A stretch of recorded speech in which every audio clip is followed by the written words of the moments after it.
आगष्टनि 23 तारिख गासैबो खोथाखौ जोंहा मानगोनां एडभकेट उकिल बिथाङा बुंलांखाजोब्बाय आरो दावराव देख्रेब सार बिथाङाबो बुंलांखाजोब्बाय। नेक्स्ट हियारिं थाबैनो जागोन आरो जाफोर धाराफोरखौ होदोंमोन बेसोर धाराया दिनै एसेब्लाबो रेजें जाबाय आरो जोंनि मेन माबा धारायानो जादों रायज्लायनाय सोरजोंबा जों रायज्लायनाय माबा मोनसे माने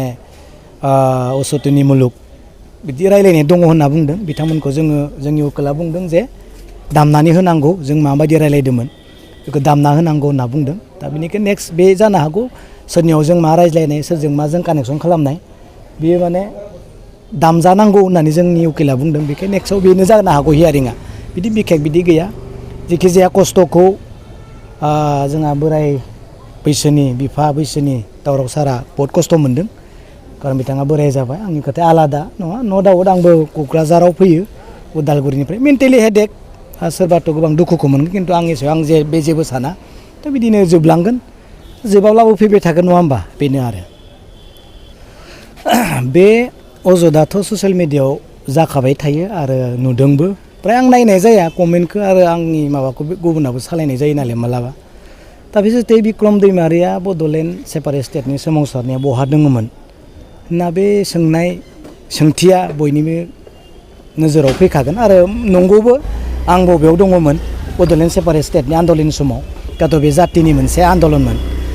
दा बड'लेण्ड सेपारेट स्टेटनि आन्दलननि समाव आङो जेरावबो गैयामोन आं न'आवनो दङमोन आरो आन्दलननि स्पिरिटखौ आं नायदोंमोन सोर मा बुंदों आरो सोर मा बुङाखै आरो सोर बबेयाव दोङो आरो सोर मा बुंदों आं बेफोर खोथाखौ माने जाज खालामबाय थायोमोन। दा आं बबेयाव दङमोन होननाय लोगो लोगोनो बेबायदि मोनसे खोथा फैयो नोंथाङा मानो फंसेबो बड'लेण्ड सेपारेट स्टेटनि समाव बै समाव बुङाखै नङा होमबा बेनोथ' मेन खोथाया। दा आं मोनसे खोथा नोंथांमोननि सायाव बुंनो नागिरदों बुंग्रा आरो खोन्थाग्रा गैयाब्ला नों माबोरै मिथिनो नङा होमबा। दा आरो नोंथाङा जेबोखौनो मिथियाब्ला मोजां गाज्रि नों माबोरै बिजिरनो। दा बेबायदिनो आं गोबां गभर्नमेन्टनि एगेन्स्टआव आं बुंनाय जायो थिग आरो समाल'सनाबो खालामो थिग खिन्थु आं बै समाव बहा दङमोन बेखौ दिनै रोजा सोंदोंथ' दिनै आं बेखौनो बुंनो नागिरदों। मानगोनां हाग्रामा महिलारि बिथाङा बै समाव बुंदोंमोन जे प्रमद बर' बिथाङा बड'लेण्ड सेपारेट स्टेटनि मुङाव आन्दलन खालामनानै ब्रिटिशनि चिफ जानो थाखायसो आन्दलन खालामदों होननानै हाग्रामा महिलारि बिथाङा बुंदोंमोन। बिनि थाखाय दुखुखौ आंबो मोन्दोंमोन रायजोआव मोन्दोंमोन गोबां रायजोनि दैदेनगिरिफ्रा दुखु मोन्दोंमोन जे बे खोथाखौ बुंनाङामोन आनखि आंबो दुखु मोन्दोंमोन थिग दं। आरो ओजोङै मोनसे खोथा बुंबावदोंमोन जोंहा मानगोनां प्रमद बर' बिथाङा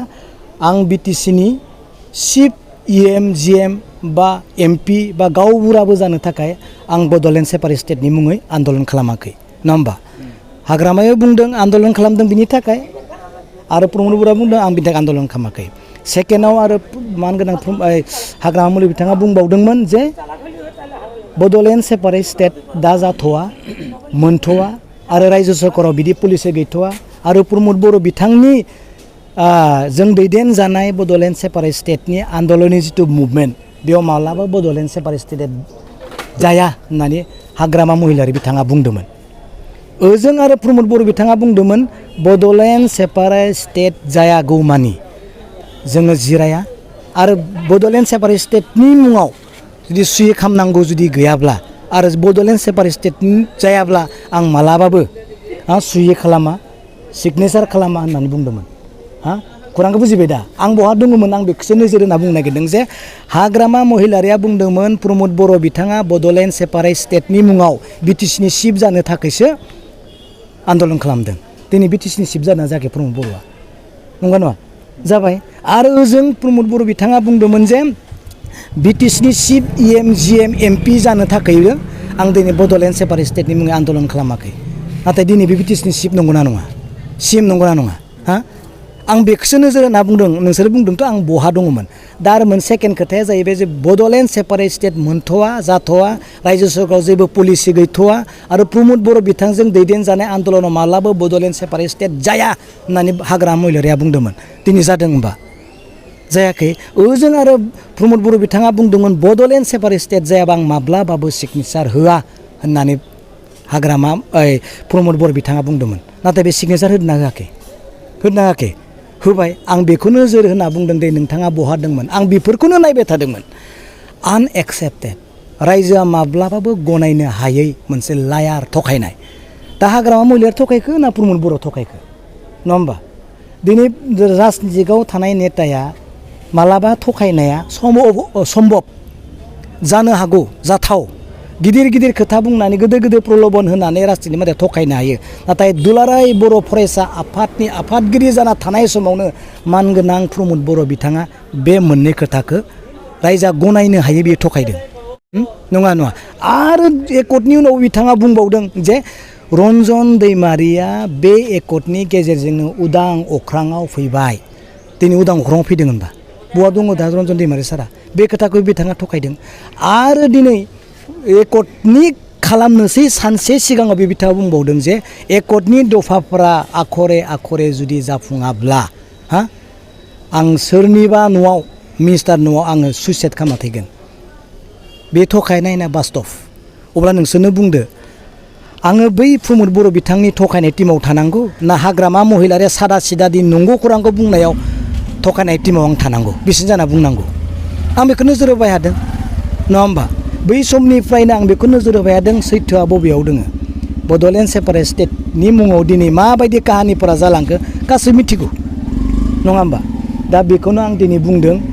जे दिनै बिनि फिथाइखौ दिनै मोन्दों दुलाराय बर' फरायसा आफादा दिनै जिरायनाय गैयै उन्दुनो हायै बिथांमोना जादों गमायनो गोरबोआव जुदि बिथांमोना जुदि दुखु दंमारोब्ला जाथिनि थाखाय सानमारोब्ला बिथांमोना उन्दुनो हायाखै फारसेथिंनिफ्राय मोनसे गोलाव जिन्जिखौ एसेबां गोजौआव लांनायाव मोनसे जिन्सिखौ फसना होनाय लोगो लोगोनो गाहायाव सिरिजोबदों जायनि परिमानखौ दिनै जायनि माबाखौ एन्सारखौ दिनै दुलाराय बर' फरायसा आफादा मोननो गोनां जादों मोनफ्रोमबो दायित्वखौ दिनै दुलाराय बर' फरायसा आफादा दिनै लानो गोनां जादों सानफ्रोमबो हुज्रिखावनाय सानफ्रोमबो मिडियायाव हारिनि अलखदनि नाख्रेबजानाय एभिकसन खालामजानाय मबा कर्टखौ लांजानाय इउनिभार्सिटिनि प्रब्लेम डिलिमिटेसननि प्रब्लेम गासैबो प्रब्लेमा दिनै जमा बबे मोनसेनि थाखाय दिनै दुलाराय बर' फरायसा आफादा दिनै माबानो मिथिबाय माब्ला बेसेबां बिनि थाखाय बेसेबां माबा खालामनो एबसुआ दिनै दायित्व लानो बेखौनो आं दिनै बुंदों जे आं बै समाव जेरावबो गैयामोन आं न'आवनो दङमोन आं बेफोरखौ नायबाय थादोंमोन न' डाउट आंहा जेबो कन्ट्रिबिउसन गैया दे बड'लेण्ड सोमावसारनाया आंहा जेबो कन्ट्रिबिउसन गैया आं दिनै बुंदों आरो सोरबा जुदि कन्ट्रिबिउसन जुदि नागिरदोंब्ला डिमाकुसि आन्सलिक भेरगाव आन्सलिक खाग्राबारि आन्सलिक बिथांमोननियाव सों बिथांमोना आंनियाव मानो थाङोमोन बिथांमोनजों आं मानो गुड उइल दासिमबो मानो जों दिनै मोजां सम्पर्क दोङो सोरबाया जुदि मिथिनो लुबैदा बिथांमोननियाव सोंहैबानो जाबाय एन्ड्रइड मबाइलबो लानानै जे मोनसे नुबाय थायो सोदोब बिथाङा बाहायबाय थायो एसे नोंथाङा बेनि सायाव मा रिएक्सन होनो सानो आरो आङो बर्तमान बिटिसिआव आं रावनिबो निउस नाया सानै मानसिनि आं निउस नायो हाग्रामा महिलारि प्रमद बर' मिथिबाय आरो कमेडियान हिसाबै उनिल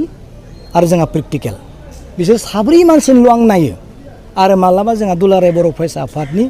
जिथु खोथाफोर बेखौ नायो आं बाखि नायनायानो जाया मिथिबाय आं बाखि नायनायानो जाया हाग्रामा महिलारिनि निउस नायो आरो प्रमद बर' बिथांनि निउस नायो बास बुजिबाय दा आरो सोरबाया जुदि बुङोबा आदसा नोंथांमोनहा फानलु फिरिंगि जानो मोजां मोना मोना मोजां मोनो आलुसा ना आं फानलु फिरिंगिनि बिराद गिदिर बागान बानायदों मिथिबाय साप्लाय होगासिनो दं आं फानलु फिरिंगि अल आसाम अल बर'नि गेजेराव आं फानलु फिरिंगिनि साप्लाय होगासिनो दं मिथिबाय बे फानलु फिरिंगिखौ जाया आलुगोन आरो गोथावबो मोनगोन मिथिबाय बेनो आरो माबोरै नोंथांनि सायाव रंगुल बर' बिथाङा एट्राक्ट खालामनाय बायदि बाथ्रा बुंनो हायो आंथ' नायनायानो जायाबा आं बुंखाबायना नङा होमबा दा बिटिआर ओनसोलनि साधारन रोगारिफोरनि गेजेराव मोनसे गुलाय गुजाय थासारि लाबोनो थाखाय बिथांमोना बाथ्रा बुङो नामा आंनि बुंनाया उइथ एभिडेन्स आं मोनफ्रोमबो खोथाखौनो आं लेखाजोंसो बुङो जिफोर लेखाखौ दिनै रायजोफोरा दिनै नुनानै बिजिरनो रोंदों बिसोर बादियानो गियानि साख्रि होनो हायै सोरबा एभिकसन खालामजानाय बर' अफिसारखौ हरजानाय साख्रि होनो हायैनि सोरबा सार्कोल अफिस गैयै जोंनि रिजार्भेसन स्टेटनि बायदि खालामनो नागिरनाय आरो दिनै मबा कर्टखौ सेसन कर्टखौ आसामाव लांनाय दिनै डिलिमिटेसनाव जोंनि हारिखौ नाख्रेबनाय बेफोरनि गासैबो एभिडेन्सखौसो आं बुंबाय थायो बे बुंनाय खोथाया आं बिटिआर एकर्डनि उननि खोथाखौसो बुंगासिनो दङ बिटिआर एकर्डनि उनाव मानो एसेबां हाजार प्रब्लेम जाखो आं बेखौसो बुंगासिनो दं बिटिआर एकर्डनि सिगां बेफोर प्रब्लेमा गैयामोन आं जाय खोथाफोरखौ बुंदों बे खोथाफोरा बिटिआर एकर्डनि सिगाङाव मोनसेबो जायाखै नाथाय दिनै दा जागासिनो दङ बे जानायखायनो आङो बे खोथाखौ बुंनो गोनां जादों मसलपुरनि कर्टनि सोलाय खालामनायाव रङियाव लांनायनि सायाव मा बिजाथाय फोरमायगोन नोंथाङा दिनै बेनो जोङो मोनदेरनोसो नांगौ नाथाय दिनै खोमादोंसो मुसलपुराव लांनो हायामोन नामा ओइ तामुलपुराव लांनो हायामोन नामा नङा होमबा साब डिभिजन हिसाबै दिनै तामुलपुराव लांनो हायामोन नामा दिनै मानो आसामाव लांखो रङियाव नङा बेखौ आसामाव लांदों आसामाव मिथिबाय जोंनि मोनखानाय गोहोखौथ' लांखाबाय नों 16 डिपार्टमेन्टआनो होन कर्ट कासारानिया होन डिलिमिटेसननियानो होन सोरबा इरिगेसननि मेकानिकेल डिपार्टमेन्टखौ नों आसामाव लांनायानो होन गासैबो डिपार्टमेन्टखौ लांनाया गासैबो सैथोथा बिनि गासैबो कागज पत्र दंजोबो ना बेथ' बनायनाय खोथा नङा बिनि थाखाय बुं सोरबाया जुदि आंखौ लाना टारगेट बुंदोंबा नोङो दिनै हाग्रामा महिलारिया मा मावदों बिनि माबाया गोहोनि पावारा माबायदिमोन दिनै आसामा मा खालामनो नागिरदों दिनै आं दाय बुंनो नागिराखै अनलि इउपिपिएलआल' दाय दङ होनना बुंनो नागिराखै इउपिपिएल आरो बिपिएफखौ नाख्रेबनाया सोर इउपिपिएल आरो बिपिएफखौ एखेबारे नासथाबनानै सेबथा खालामनो नागिरनाया सोर बेखौ बुं सोर दिनैलाय मिथिया होमबा बेखौथ' जोङो मिथिखानाय ना अब्लाबो दे जों दिनै जोङो बुङो अके नाथाय जागासिनो दुलाराय बर' फरायसा आफादासो दिनै बिनि थाखाय उन्दुनो हायै जागासिनो दङ मिथिबाय बेनो आरो आं गोबांखौ बुंनो सानाखै बेखिनि थेंक इउ